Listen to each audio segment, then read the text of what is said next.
If you were alive in the 80s, you remember where you were the first time you heard Purple Rain. That sacred moment when music stopped being just sound and became religion. Coyne remembers. He was young, ambitious, and convinced that somewhere out there, a genius was rewriting the rules of what music could be. That genius was Prince. Fast forward to 2006. Wayne isn't young anymore, but the worship hasn't faded. If anything, it's intensified. He's built his own psychedelic empire with the flaming lips. But deep down, he's still that kid who believed in purple magic. Tonight, at the BRIT Awards, that kid finally gets his chance. His manager has stacked the CDs neatly. They approach the bodyguard with the reverence of pilgrims approaching a temple. Please, Wayne thinks, just please let him hear us. What Wayne doesn't know yet is that rejection can be more meaningful than acceptance. That being dismissed by a legend can somehow feel like being knighted. Before we continue with this story, if you appreciate deep dives into music history's most fascinating moments, please subscribe to our channel. We bring you the untold stories behind the legends you love, and your support helps us keep these stories alive. The year 2006 marked a strange crossroads in rock and roll history. The music industry was crumbling under the weight of digital piracy. MTV had long since abandoned music videos for reality television. And the artists who had defined the 80s and 90s were facing an uncomfortable reality. The world was moving on without them. But not Prince.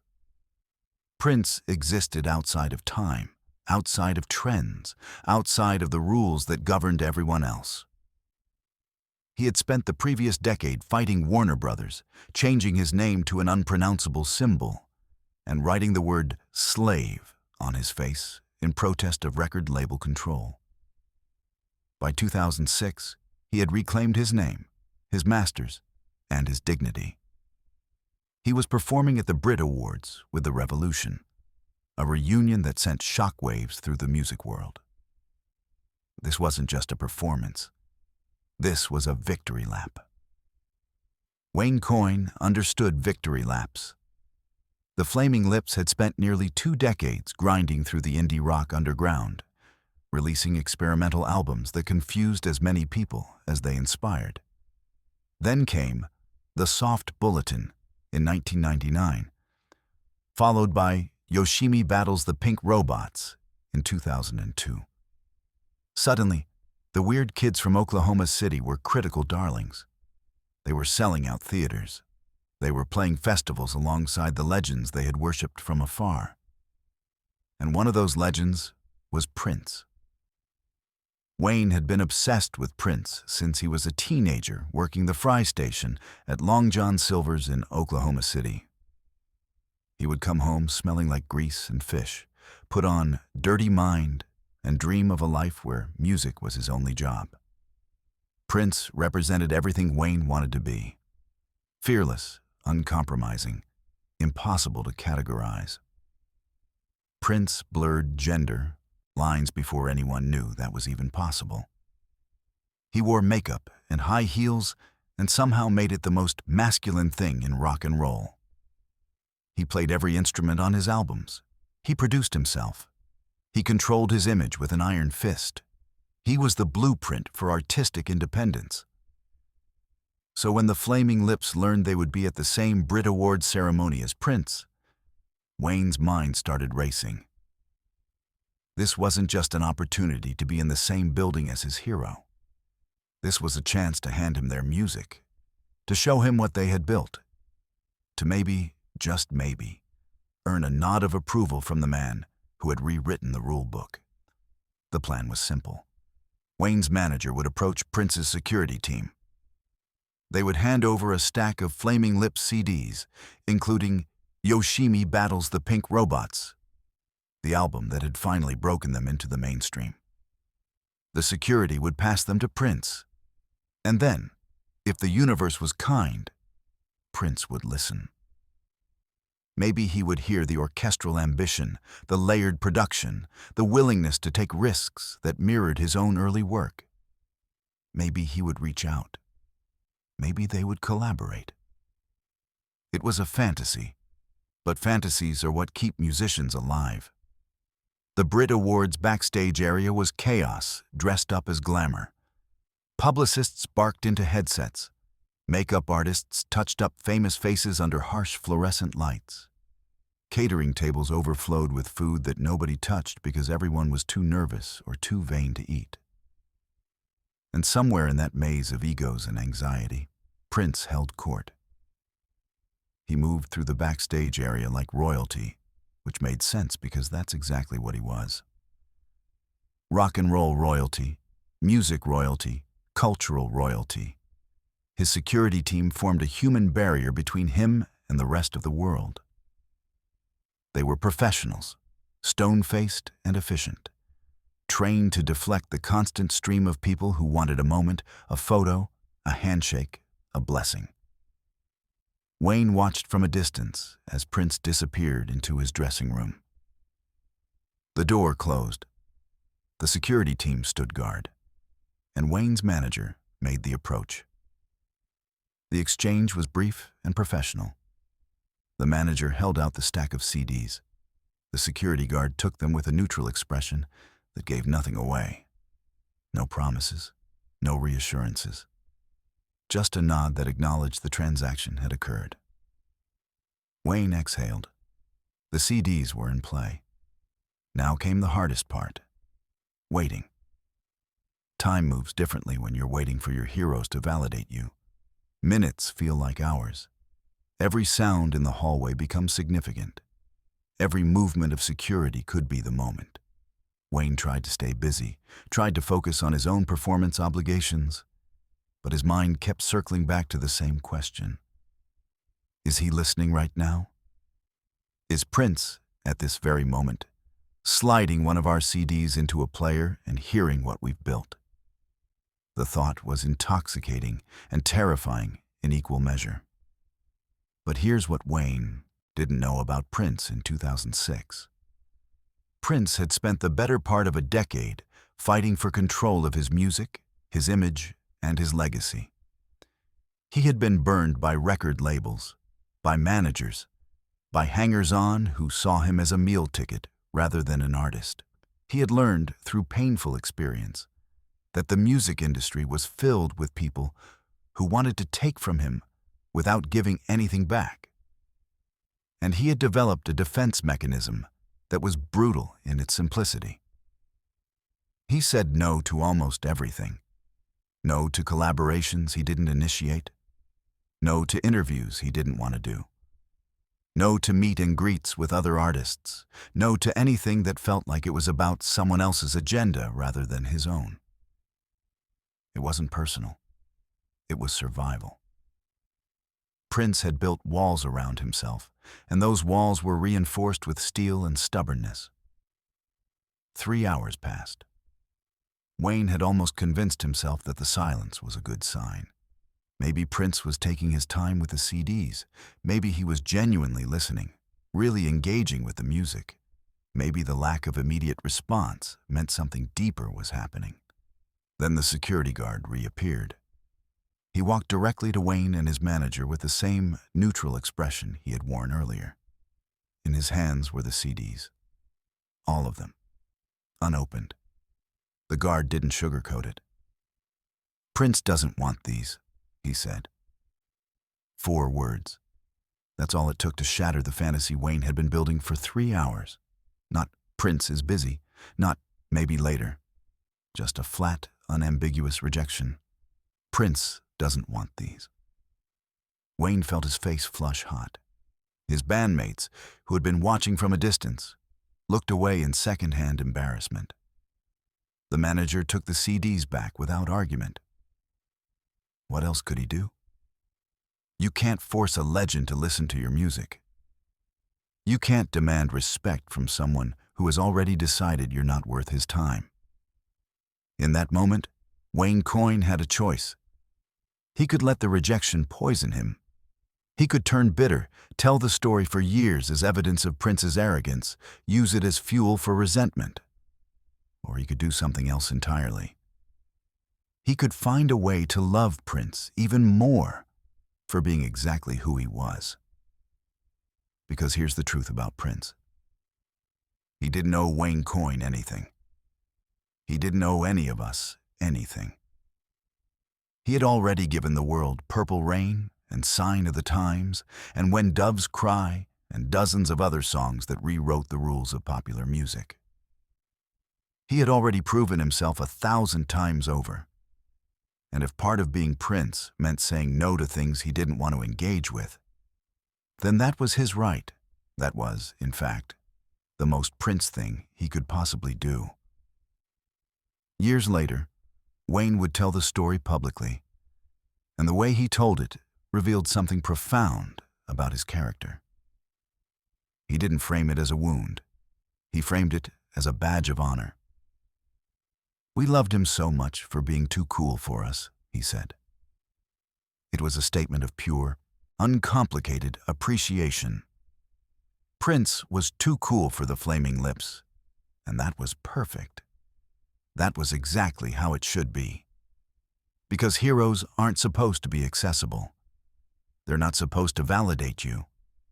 They're supposed to exist on a plane above you, unreachable and untouchable, reminding you that there are levels to this game that you might never reach.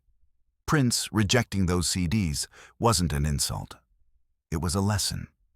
A reminder that greatness doesn't compromise, doesn't apologize, doesn't bend itself to fit other people's expectations. But there's another layer to this story that makes it even more poignant. In 2016, just 10 years after the BRIT Awards rejection, Prince died. He was found alone in an elevator at Paisley Park, his home and studio in Minnesota. The cause of death was an accidental fentanyl overdose. The pills in his system were counterfeit, laced with a synthetic opioid 50 times stronger than heroin. Prince, who had built his career on control, who had fought harder than almost any artist in history to maintain autonomy over his work, died because he couldn't control his pain. The irony is devastating. Wayne Coyne, like millions of other Prince fans, was gutted by the news. He had loved Prince from a distance for decades. He had been rejected by Prince in person, and now Prince was gone, taking with him all the possibilities that had never materialized. In the days following Prince's death, the Flaming Lips performed a tribute. They dedicated their song Pompeii am Götterdämmerung to Prince, calling him one of our fellow cosmic warriors who dedicated their lives to songs. Wayne spoke about Prince with the same reverence he had always felt. Maybe even more so now that the man was gone.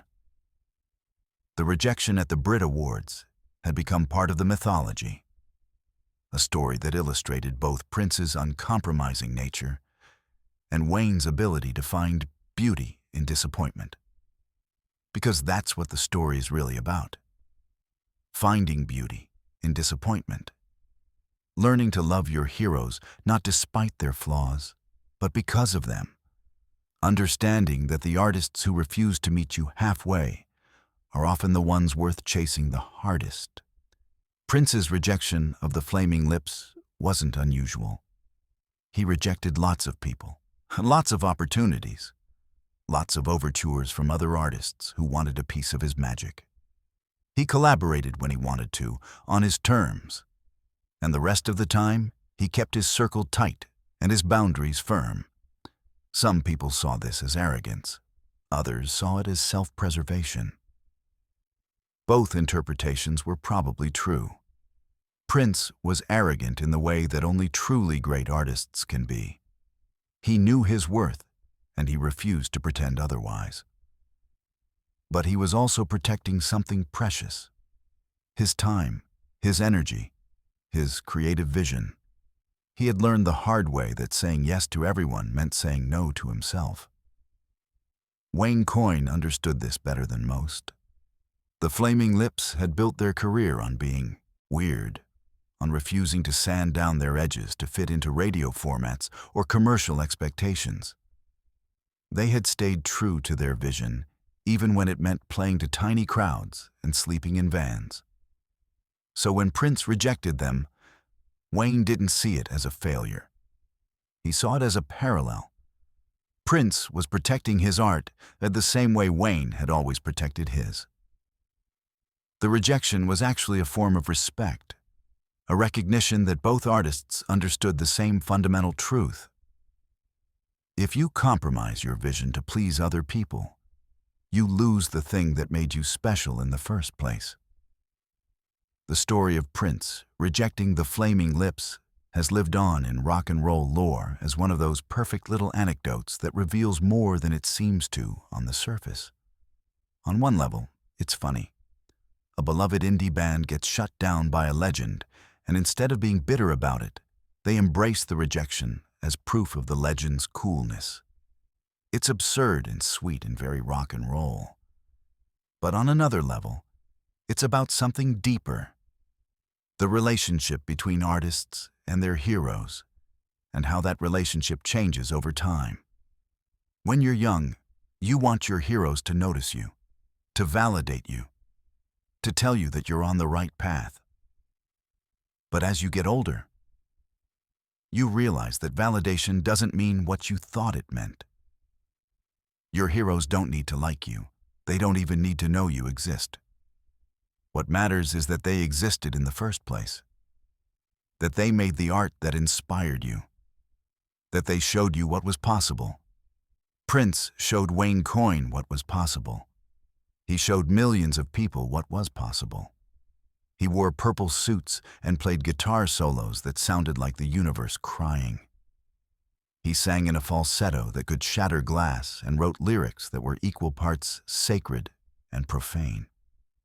He built Paisley Park, a creative compound where he could work around the clock, recording songs that the world would never hear because he didn't feel like releasing them. He fought record labels to the point of changing his name to a symbol. He performed at the Super Bowl in pouring rain and turned it into one of the greatest halftime shows in history. He was, in every sense of the word, untouchable. And that's why Wayne Coyne loved him even after the rejection. Because Prince remained untouchable. He didn't bend. He didn't soften. He didn't care about being liked. He cared about being Prince. In the end, the story of Prince and the Flaming Lips is a story about dignity. Wayne Coyne maintained his dignity by refusing to let rejection define him. He took the moment and transformed it into something else. Proof that his hero was exactly who he thought he was. Prince maintained his dignity by holding his boundaries, by refusing to let anyone take from him without permission. Both men were protecting the same thing: their art, their vision, their sense of self. And in that way, the rejection was actually a moment of connection.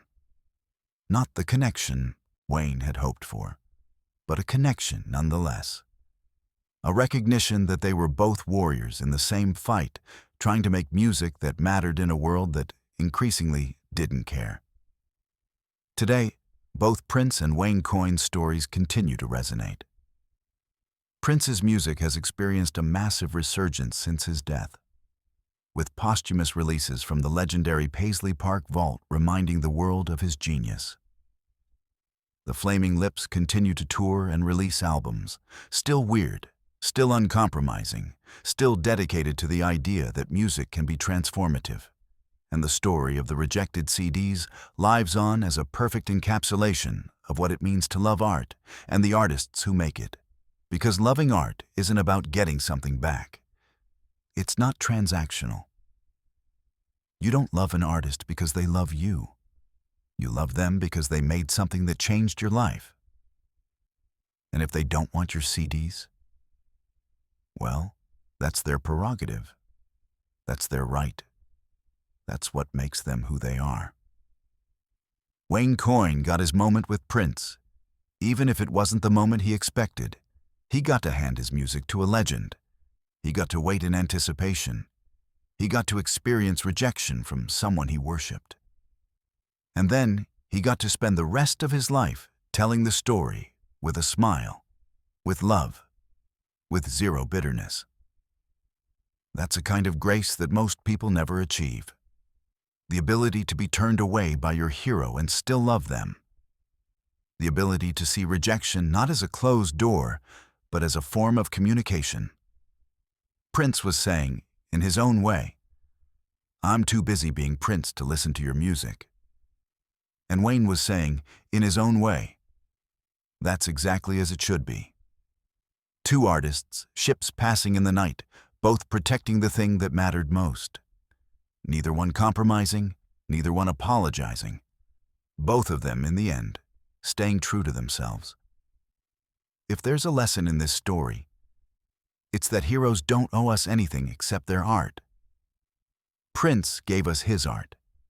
He gave us decades of boundary-pushing, genre-defying, soul-stirring music. He gave us an example of what it looks like to fight for creative control even when the entire industry is against you. He gave us proof that you can be weird, sexual, spiritual, and uncompromising all at once.